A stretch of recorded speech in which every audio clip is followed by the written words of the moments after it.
How's everyone doing? Welcome back to my YouTube channel. We are going to get started today on a topic that a lot of people are wondering. Are we going to see a housing shortage? Are we going to see a recession? Are we going to see just the whole economy collapse right before our eyes? I want to get into that. So hit the like button for the YouTube algorithm and we will get started. There's so many Americans that are experiencing this crazy time, and I think it's affected a lot more people than maybe meets the eye. And a lot of people like, hey, I went and I got out and I got a job, and now all of a sudden my employer can lay me off in a quick second. And a lot of people, we're not used to that kind of stuff. We're used to having a secure job, and now with the unemployment rate is just skyrocketed since the very beginning. You just saw this huge major just cut one day. I woke up and it was like 33 million people out of jobs, and now it's every single week it's either going up or it's staying steady, which right now, last week alone, 1.6 people filed for unemployment, guys. This is real life right now. This is actually happening.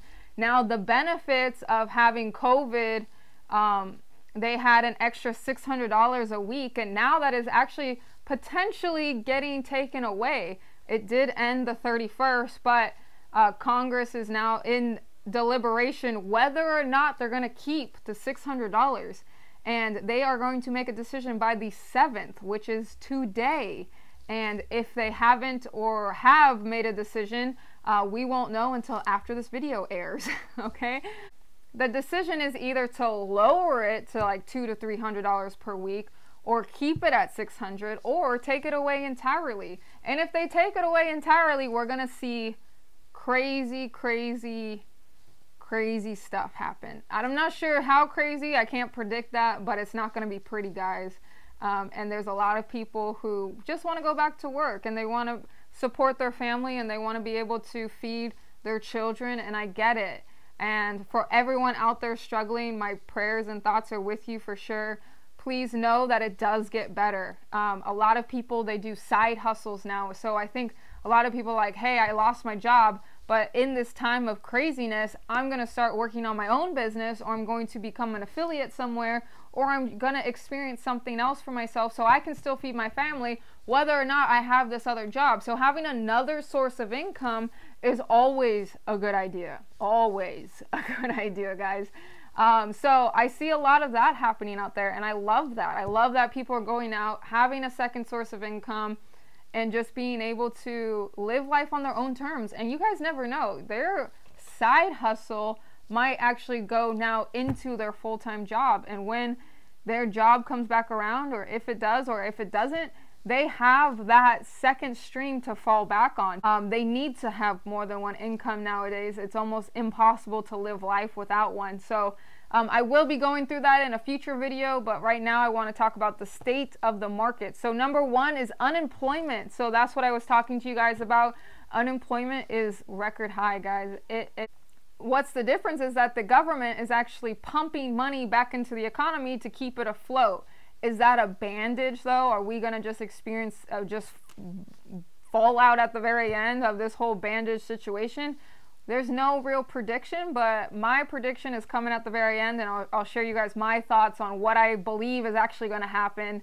Now, there's another thing that's happening, which is the complete opposite of unemployment, which is the interest rates on mortgages are an all-time low right now. Guys, I've never seen interest rates this low. Obviously, I haven't been around for every single time that the interest rates were high or low, but from my understanding, it's at an all-time low, and we're experiencing that. So people want to now go out and buy houses.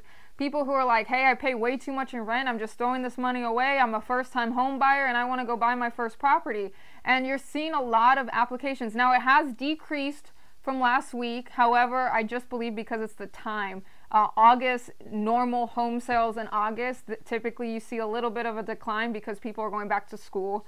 Now, that's a whole different debate on whether children are going to go back to school or not. I know it's definitely affected a lot of people. So people want to go out and they want to go buy houses. However, sellers right now, they're like, hey, I don't know if I want you in my house because maybe you have this illness, COVID, that's going around, and I don't want you in my house. And however, we're seeing spikes in home prices right now, guys. It's crazy because I thought in 2020 we had one more good year, and the next year we might hit an all-time low, but you never know. That still might happen, and I'll share my thoughts at the very end. But people want to go out and buy a house, and whether or not, I know just people, agents, I'm in the circle of that, so I do know there's people experience a lot of multiple offers, which is hiking up the price.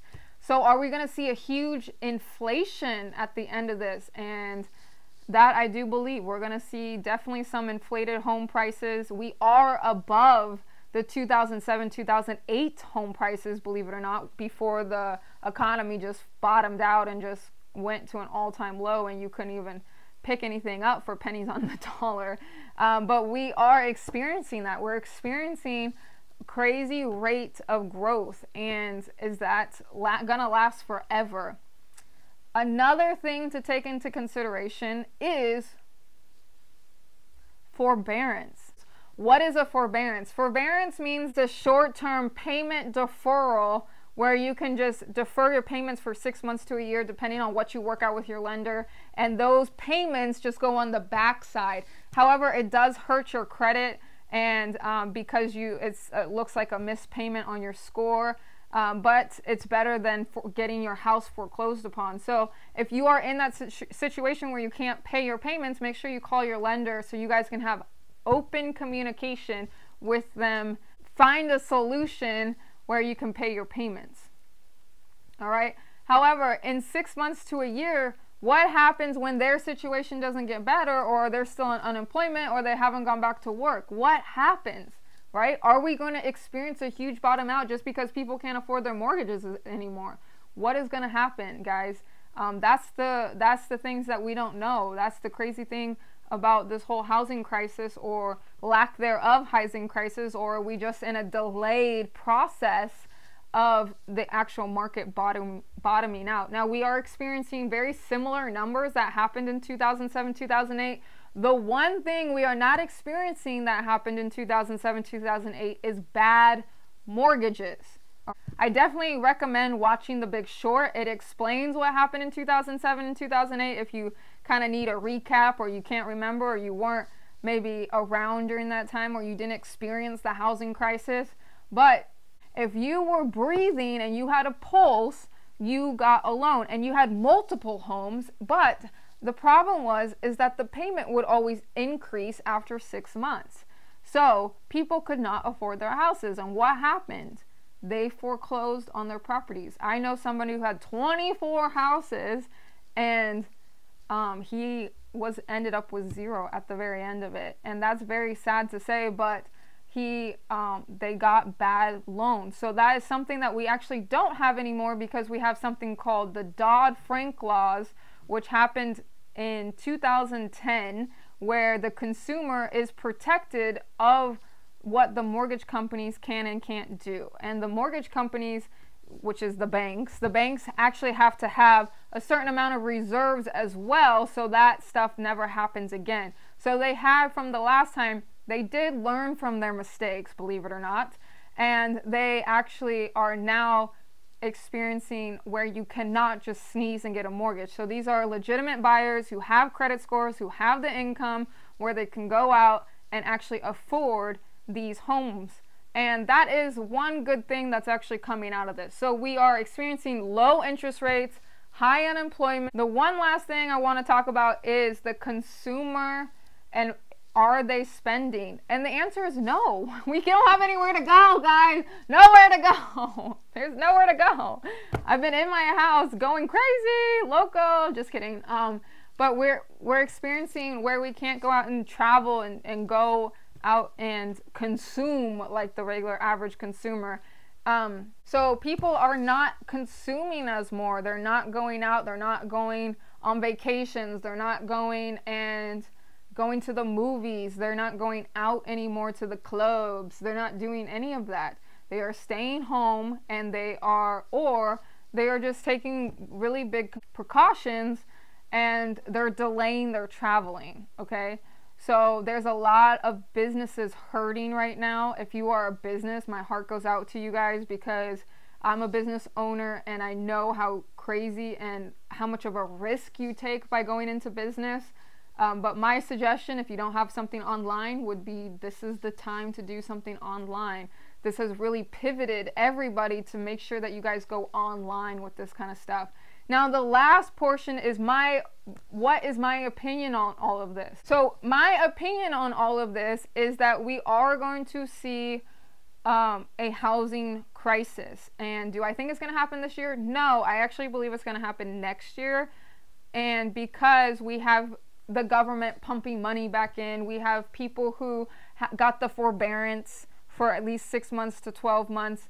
And so I believe that, and I do believe that maybe the government is going to help the people who are going through a hard time during COVID. So this is kind of just a bandage that I see. Now, I do believe we are going to be experiencing a little bit of a dip. How big the dip is, that I don't know. I just know that once people cannot afford their mortgages and they're jobless, there is a big issue, right? You cannot pay your mortgage with no money, right? So I think it could be mitigated if people can go back to work quicker and people can slow this virus a little bit, and we can all just go back to the new normal that we have going on. And do I believe that it is possible that we aren't headed towards a recession? Depends. It depends if the government is willing to pump more money into they're just printing money like left and right, like you get a stimulus check, you get a stimulus check, you get a stimulus check. So I don't know if there's more money to be printed and they decide that they want more money out to the American people to blow over all this whole thing. You know, it might be extended longer until the housing crisis happens, but I do believe it's coming. Believe it or not, I do believe something is going to happen. Whether or not it's big or small, I'm not positive. That's gonna be it for me today, guys. Make sure that you hit the like button, subscribe to my channel. You guys know the drill. And also you can email me right here if you want to get started in real estate investing, or you can join my private Facebook group and we can start having more discussions on what your goals are, what do you want to do. And so I will see you guys on the next one. Bye now.